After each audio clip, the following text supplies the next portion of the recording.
Hello 7th standard students, आज हम हमारा एसएस का 3rd चैप्टर देखेंगे गवर्नमेंट। तो गवर्नमेंट तुमने देखा होगा न्यूज़पेपर पे, टीवी, रेडियो, हर जगह पे जो भी है, सो इवन हर जगह गवर्नमेंट गवर्नमेंट गवर्नमेंट आता है। तो क्या है ये गवर्नमेंट एक्चुअल में, क्या है, उसमें क्या क्या है, वो सारी चीजें हम इस चैप्टर में पढ़ेंगे। सबको पता है कि कंट्री में, हर एक कंट्री में गवर्नमेंट है, सिर्फ हमारे कंट्री में नहीं, हर कंट्री में गवर्नमेंट है जो लॉ बनाता है कॉन्स्टिट्यूशन के हिसाब से और डिसीजन लेता है और उसे इम्प्लीमेंट भी करता है। क्यों, क्या, जैसे कि अगर स्कूल से, रोड से कहाँ कंस्ट्रक्ट होने चाहिए, रूल्स कहाँ है, इसका ये अगर ऐसी गलती करेंगे तो इसकी ये सजा होगी, ये सारी चीजें। पर ये क्यों, अगर ये नहीं रहता तो क्या होता? अगर रूल्स नहीं रहता, गवर्नमेंट नहीं होता, तो सब अपनी मनमानी करते, जो भी है, नहीं, हर कोई अपनी करता कि नहीं मुझे कौन रोकेगा, किसी को डर नहीं रहता। वो लोग, कुछ लोग जुल्म भी करने लग जाते हैं। अब जो कानून इतना है फिर भी हो रहा है, अगर नहीं रहता तो क्या होता? So function of government, government का काम क्या है? तो government is like a managing committee, एक मैनेजिंग कमिटी के जैसा ये काम करता है। Usually in a democracy the government works as per the wishes of the people and for their welfare. अब डेमोक्रेसी, अब हमारा इंडिया डेमोक्रेटिक कंट्री है, वहां पे डेमोक्रेसी है गवर्नमेंट में, तो वो क्या रहता है कि पीपल के मर्जी के हिसाब से ही वहां पे रूल्स भी रहेंगे, वैसे ही गवर्नमेंट काम करेगा। पीपल के मर्जी के हिसाब से रूल्स, मतलब उनके हिसाब, इनकी मर्जी का, जैसे हम ही इलेक्ट कर रहे हैं ना, हम पे कौन रूल करेगा, वो लोग फिर रूल्स बनाएंगे, वो लोग ही काम करेंगे और पब्लिक के वेलफेयर के लिए काम होता है। The government also takes various steps to solve the economic and social problems of the people. जो भी गवर्नमेंट है वो अलग अलग स्टेप्स लेते हैं, सोशल प्रॉब्लम, इकोनॉमिक प्रॉब्लम जो भी पीपल से हो रहे हैं वो उनको फेस करने के लिए मदद भी करते हैं। और उसको कंसर्न होता है नेशन के इकोनॉमिक कंडीशन के बारे में, पुअर्टी के प्रॉब्लम के बारे में, अनएम्प्लॉयमेंट, लिटरेसी, हेल्थ, ये सारी चीजें गवर्नमेंट के सामने एक प्रॉब्लम के तौर पर है। उनको ये सारी चीजों का ख्याल रखना पड़ता है गवर्नमेंट को। It also provide facilities like making low price food grain available through nation shops. अब वो इतना कुछ भी करते हैं कि फैसिलिटी करके रखे कि फूड ग्रेन्स जो है वो कम से कम भाव में मिले, ताकि इजीली जो है, और रेशन शॉप, जो भी रेशन शॉप्स है उनमें जाकर कोई भी गरीब भी हो उनको इजीली कम प्राइस में मिले।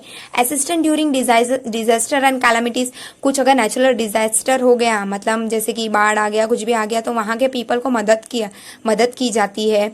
कोई भी स्टेट हो, चाहे वो कोई भी अपने कंट्री के अंदर कहीं भी हो, उनको पीपल को मदद करके उनको फूड दिया जाता है, रहने के भी फैसिलिटीज किए जाती है, सारी चीजों का ख्याल रखा जाता है।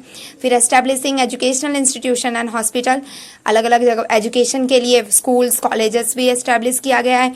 फिर जो भी पीपल का हेल्थ के लिए हॉस्पिटल्स का फैसिलिटीज किया गया है। And services like transport, judiciary, post and telegraph, railway etcetera. और ट्रांसपोर्ट फैसिलिटीज, फिर पोस्ट, टेलीग्राम, रेलवे की भी फैसिलिटीज की गई है, जुडिशरी भी है हमारे कंट्री में। The government also maintain friendly relationship with other countries, और हमारा गवर्नमेंट जो है वो अलग अलग दूसरी कंट्रीज से फ्रेंडली रिलेशनशिप मेंटेन करता है, दोस्ती है दूसरी कंट्रीज के साथ। Next is importance of government. अब गवर्नमेंट की क्या जरूरी है, गवर्नमेंट क्या करने के लिए जरूरी है हमारी कंट्री में? Government is necessary to ensure that the law is same for everyone.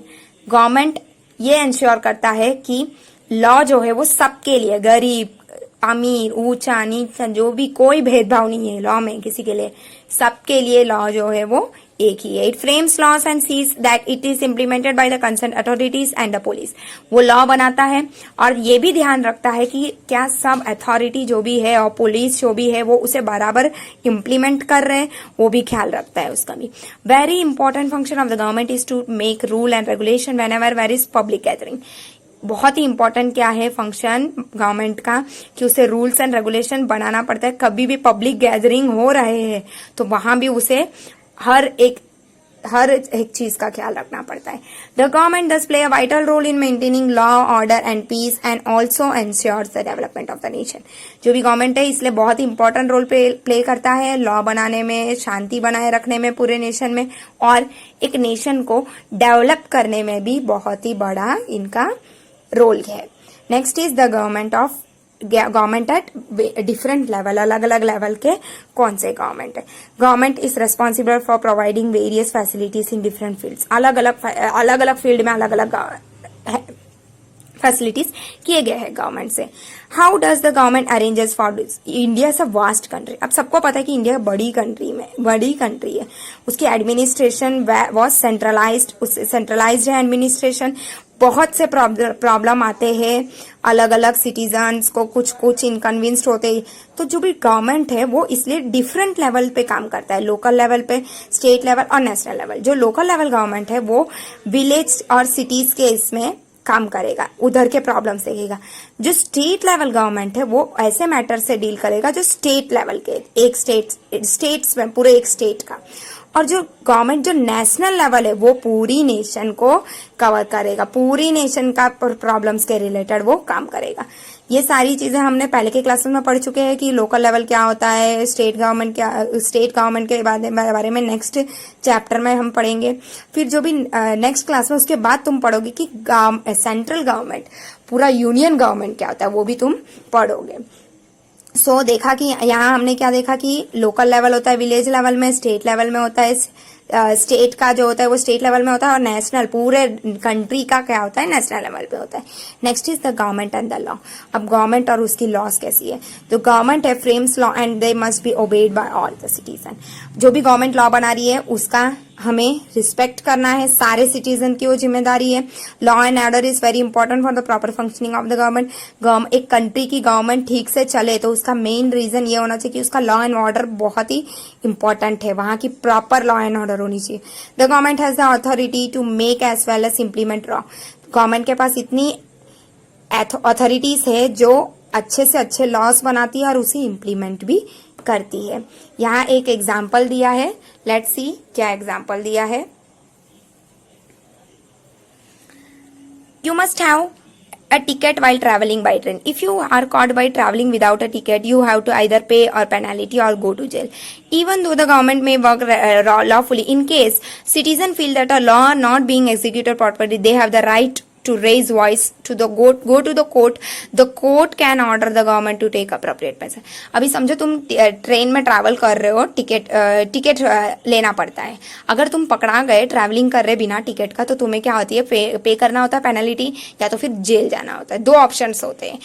ऐसे ही ये जो गवर्नमेंट है वो लॉ बना रहे हैं तो सिटीजन को, अगर सिटीजन को लग रहा है कि नहीं यहाँ गवर्नमेंट ने लॉ को बराबर यूज नहीं किया है, तो जो भी सिटीजन है वो अपने राइट के हिसाब से अपने आवाज उठा सकता है, कोर्ट तक जा सकता है कि गवर्नमेंट ने ये चीज गलत की है, ये इन्होंने लॉ को फॉलो नहीं किया है।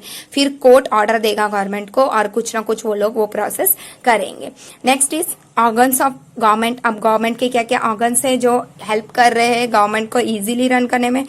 You must have realized that the organization responsible for the functioning of the country is known as the government. अब सबको इतना इससे पता चल गया होगा कि जो भी ऑर्गेनाइजेशन चल रहा है, प्रॉपर फंक्शनिंग हो रहा है कंट्री का, उसे ही गवर्नमेंट कहते हैं। तो जो भी गवर्नमेंट है वो बहुत ही जरूरी है नेशन के लिए, जो अलग अलग एक्टिविटीज करे। और जो गवर्नमेंट है वो फ्रेम करता है लॉ और एक्ट, वो प्रॉपर एग्जीक्यूशन हो उसका। अगर प्रॉपर एग्जीक्यूशन हो रहा है, ऐसे नहीं कि हाँ लॉ बना दिए इतने सारे तो हो गया, नहीं, उसे प्रॉपरली यूज करेंगे तो ही गवर्नमेंट जो है वो सक्सेसफुल हो पाएगा। It sees to it that the law is suitable, interpreted and implemented and also ensure that justice is done. The three arms of the government are to be legislate, to execute and to impart justice. 3 arms है main, जो legislate है, फिर to execute and to impart justice. The arm that frame laws is called legislature. जो law बना रहा है उसे legislature करेंगे, जिसमें विधानसभा आता है। और जो उसे इम्प्लीमेंट कर रहा है ना, मतलब उसको ला रहा है रन में, execute the law is called executive. जो उस लॉ को इम्प्लीमेंट कर रहा है वो होता है executive. Next, the arm which work towards the implementation of justice is called judiciary. फिर उस पे जो जस्टिस पे वो काम कर रहा है वो आ जाएगा जुडिशरी में। And it takes action against offenders, और इसके जो ऑफेंडर्स है उसके खिलाफ ये एक्शन भी लेता है। अब इंडिया एक वास्ट कंट्री है जो अलग अलग स्टेट्स और यूनियन से बना है, तो इसका जो कॉन्स्टिट्यूशन है वो इंडिया का यूनियन पूरे यूनियंस ऑफ स्टेट से बना है, तो स्मूथली फंक्शनिंग और एडमिनिस्ट्रेशन अच्छे से, हम एकदम यूनिटी से जा रहे हैं, रूल्स है, रेगुलेशन है, इसलिए ना हो रहा है, नहीं तो कुछ नहीं होता। दस India is a federal state, इसलिए क्या है, इंडिया एक फेडरल स्टेट है। This means that the government function at 2 level, इसका मतलब है यहाँ पे 2 लेवल के गवर्नमेंट है, सेंट्रल है और स्टेट है। हमारा देखो यूनियन टेरिटरी भी है हमारा और स्टेट्स भी है, तो दोनों हम साथ में मिलकर काम कर रहे हैं, इसलिए वो फेडरल स्टेट माना जाता है। जो भी सेंट्रल और स्टेट लेवल पे है गवर्नमेंट, जो गवर्नमेंट नेशनल लेवल पे है वो सेंट्रल है और या तो यूनियन गवर्नमेंट है, और जो एडमिनिस्ट्रेशन का काम करता है पूरे कंट्री का, और जो गवर्नमेंट स्टेट लेवल पे काम कर रहा है वो होता है स्टेट गवर्नमेंट। स्टेट गवर्नमेंट के बारे में हम आगे भी पढ़ेंगे, और इसमें स्टेट जो भी इसका बॉडी क्या है, स्टेट गवर्नमेंट, जो legislative body of Indian state में हैव 1 और 2 हाउसेस, 2 हाउसेस होते हैं।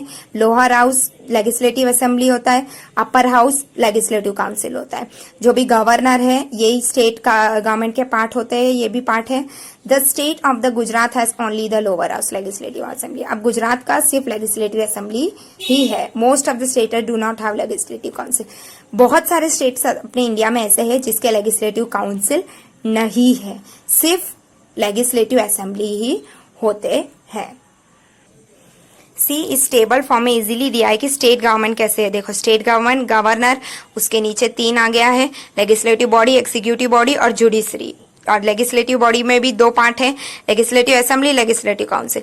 फिर जो एग्जीक्यूटिव बॉडी है वो chief minister and council of minister हो जाता है, और जुडिशरी हाई कोर्ट और डिस्ट्रिक्ट ऑफ तालुका कोर्ट, ये सारे हैं।